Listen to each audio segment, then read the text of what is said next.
जय श्री राधा कृष्ण। अपने बांके बिहारी जी की शान में दो लाइनें। ये मेरे बांके बिहारी का दरबार है, यहाँ मनमानी नहीं होती। ये बात भी पक्की है कि यहाँ कोई परेशानी नहीं होती। कुछ तो बात होगी मेरी सरकार में, वरना यूं ही दुनिया इनकी दीवानी नहीं होती, है ना। बोले बांके बिहारी लाल की जय, मोर मुकुट बंसी वाले की जय, वृंदावन बिहारी लाल की जय। अब आज इस वीडियो में आपको श्री बांके बिहारी महाराज के चमत्कार की एक बहुत सुंदर सत्य घटना बताती हूँ। ये एक ट्रू स्टोरी है। इस घटना से प्रेम तो बढ़ेगा ही, भक्ति भी बढ़ेगी। जीवन में आगे बढ़ने की, भक्ति करने की प्रेरणा मिलेगी और कान्हा पे विश्वास तो 100% बढ़ेगा ही बढ़ेगा। देखो, कान्हा कहते हैं कि अगर तुम्हारे अंदर विश्वास है तो मैं भगवान हूँ और वरना मैं कुछ नहीं, है ना। और ये सब आपके विश्वास की ही बात है, आपके समर्पण की ही बात है और उसी के अनुरूप आपको फल मिलता है या कान्हा आपके सामने आते हैं। अब ये इस घटना में, इस अनुभव में हुआ क्या। एक पंडित जी थे, वो श्री बांके बिहारी जी महाराज को बहुत मानते थे। सुबह शाम बस उनके मुख पे एक ही नाम होता था, श्री बांके बिहारी जय हो तिहारी, बांके बिहारी जय हो तिहारी, बांके बिहारी जय हो तिहारी। बस दिन रात हर समय हर पल वो यही रटते रहते थे। जीवन बिहारी जी की कृपा से बहुत ही बढ़िया कट रहा था। एक समय लड़की की शादी करनी थी, इसी से उनको धन की कुछ आवश्यकता हुई तो वो पंडित जी एक सेठ जी के पास गए और उनसे कुछ धन उधार पे मांगने लगे। सेठ जी ने उन्हें धन दे दिया। अब पंडित जी ने बढ़िया लड़की की शादी की। उसके बाद, क्योंकि पंडित जी बहुत ज्यादा ईमानदार थे, उनके पास जब जैसे जितना पैसा होता वो जा जाकर सेठ जी को चुकाते रहते।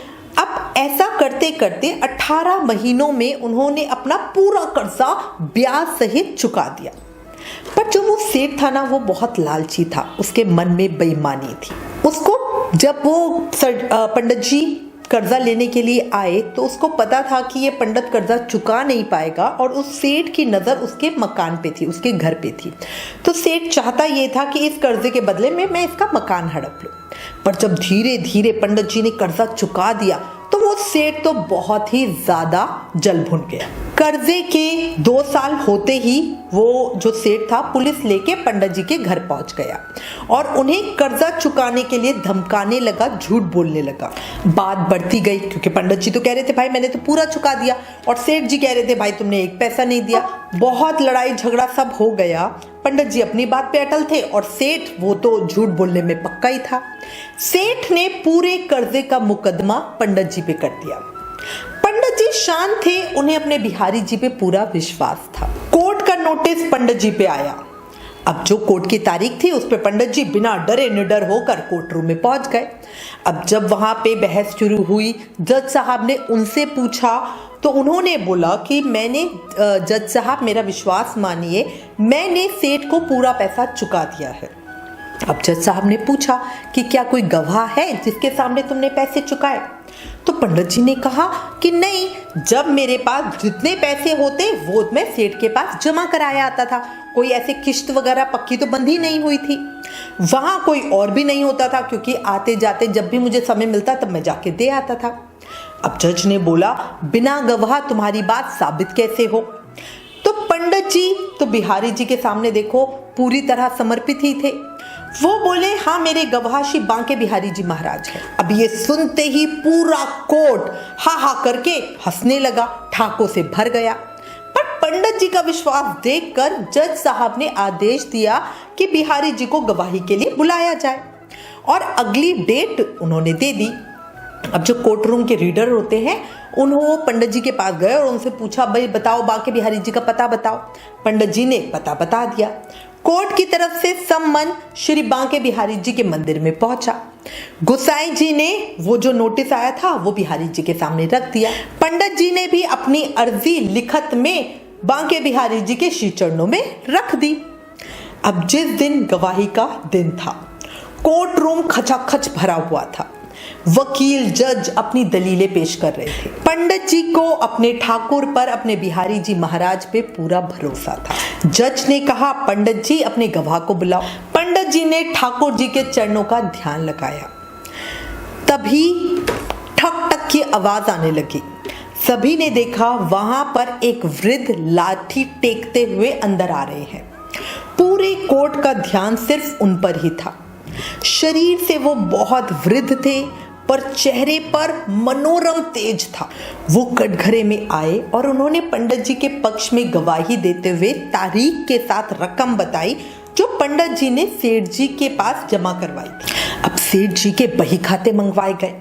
जितनी रकम उन वृद्ध ने जिस तारीख पर बताई थी वो बही खातों में लिखी थी, पर नाम कोई और मनगढ़ंत सा लिखा हुआ था। वृद्ध ने कहा, जिनके नाम की ये एंट्री है, जिनके नाम से रकम लिखी हुई है, उन्हें बुलवाओ, अभी पता चल जाएगा।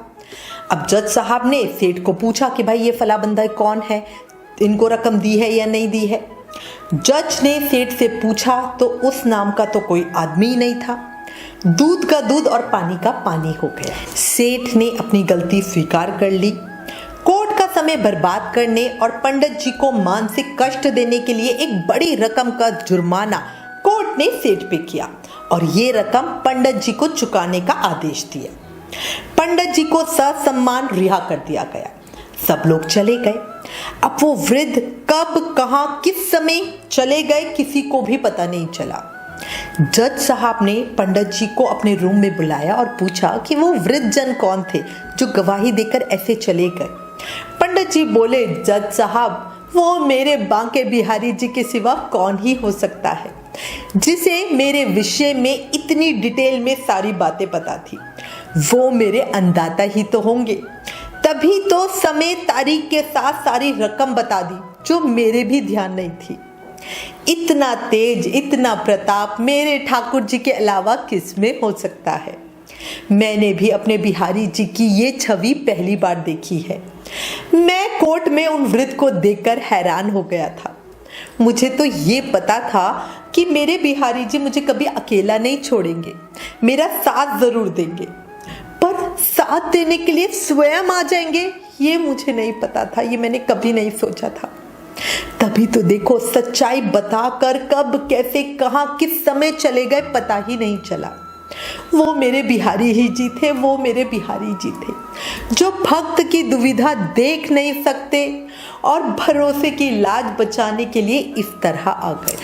अब वो पंडित जी की बात सुनते ही जज साहब पंडित जी के चरणों में लेट गए और बिहारी जी के बारे में और बातें पूछने लगे। जैसे खोए हुए एक बच्चे को माता पिता का ठिकाना मिल जाए तो वो कितना प्रसन्न होगा, है ना।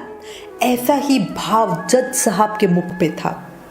जज साहब ने पंडित जी से ठाकुर जी का पता पूछा तो पंडित जी बोले, मेरे ठाकुर तो सर्वत्र हैं, वो हर जगह है। वृंदावन की कण कण में मेरे ठाकुर बसे। पंडित जी की इतनी बात सुनते ही जज साहब ने अपना इस्तीफा दिया और घर बार, काम धंधा सब कुछ छोड़ छाड़ कर ठाकुर जी को पाने के लिए वृंदावन आ गए।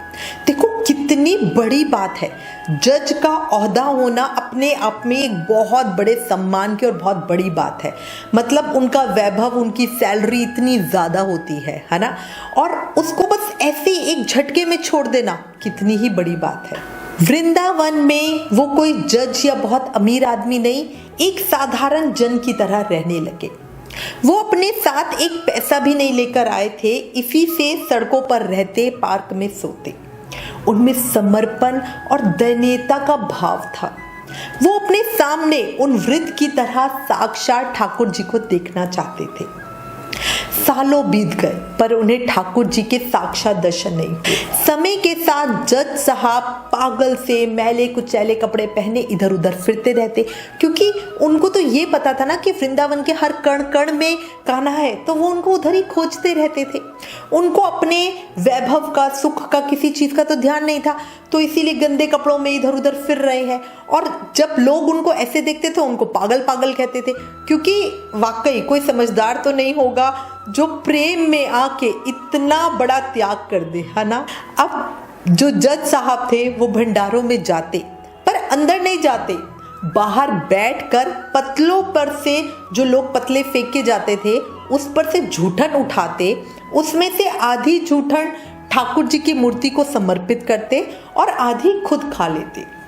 मतलब देखो उनका भाव, सोचो कितना ही उच्च भाव था।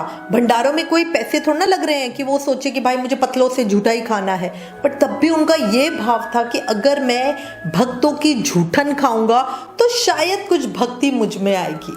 और वो भोग लगाए बिना, अपने कान्हा को खिलाए बिना तो कुछ खा नहीं सकते थे, इसलिए हमेशा पहले ठाकुर को खिलाते और फिर खुद कुछ खाते। इसी से वो, क्योंकि देखो उनके पास और तो कुछ था ही नहीं, वो झूठा नहीं थी, तो उसी का भोग लगा देते और फिर स्वयं भी वही खा लेते। और ये उनकी हरकतें देखकर है ना, जो लोग थे, क्योंकि भक्ति को और प्रेम को और भाव को हर कोई समझ नहीं सकता, तो उनकी हरकतें देखकर जितने आसपास के लोग थे वो उनसे बहुत खफा रहते थे, बहुत खिलाफ हो गए थे, उन्हें मारते पीटते। पर भाई वो तो सुधरे नहीं, वो तो हमेशा झूठन बटोर कर ही खाते, ठाकुर जी को भी खिलाते। अब जितने लोग थे वो सब बहुत परेशान हो चुके थे। वो तो कहते थे भाई ये तो पागल है और बिल्कुल पागलों वाली ऐसी हरकतें करता है। अब एक बार क्या हुआ, सब लोगों ने डिसाइड किया, एक जगह पे भंडारा हो रहा था और सब लोगों ने सोचा कि भाई हम अपनी पतलों में कुछ भी झूठा ही नहीं छोड़ेंगे ताकि ये पागल ठाकुर जी को झूठन का भोग ही ना लगा सके। अब देखो भाव उनका भी अच्छा था, वो चाहते ही नहीं थे कि हमारे ठाकुर जी कुछ झूठा खाएं, बट भाव जज साहब का भी अच्छा था। अब जज साहब बाहर बैठे हुए, सुबह से शाम हो गई, जो पत्तल आ रही थी वो खाली आ रही थी, पर फिर भी किसी एक आध पत्तल में कोई एक आध दाना चावल का बच ही गया था। अब जज साहब ने सभी पत्तलों को पोंछ पाछ कर बड़ी मुश्किल से एक निवाला इकट्ठा किया, और उस समय तक वो इतने अधीर हो गए थे, क्योंकि ये करते हुए सुबह से शाम हो गई थी, वो भोजन के लिए बहुत ज़्यादा अधीर हो गए थे।